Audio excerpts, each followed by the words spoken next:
আচ্ছা, তোমরা তো সকলেই জানো বর্তমানে আমাদের জিনোপার কনসার্ট চলছে। আর জিনোপার কনসার্ট মানে আর্মিরা তো অদ্ভুত অদ্ভুত পানি পোশাক করবে, এটাই স্বাভাবিক। তো চলো আজকের ভিডিওতে দেখে নেওয়া যাক জিনোপার কনসার্টে আর্মিদের পর আসে অদ্ভুত অদ্ভুত পানি পোশাক, যেগুলো দেখলে তোমরাও আস্তে আস্তে কিডনি অ্যাটাক করবে। তো নাম্বার 1, জিনোপা জিন্নাম্যান খেতে ভালোবাসে বলে এই আর্মিটা তো নিজের চুল জিন্নাম্যান দিয়ে বেঁধে এসেছে। নাম্বার 2, জিনোপা টুনা মাছ ভালোবাসে বলে এরা তো টুনা মাছের জামা আর মাথায় টুনা মাছই পরে এসেছে।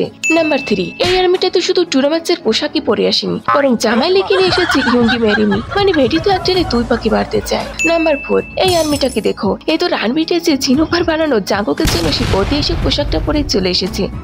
নাম্বার 5, এই আর্মিটা তো সবচেয়ে ইউনিক, মানে জিনোপার এই ব্যানানা ড্রেস থেকে ইন্সপায়ার হয়ে এতে পুরো কলার বাগান সেজে চলে এসেছে।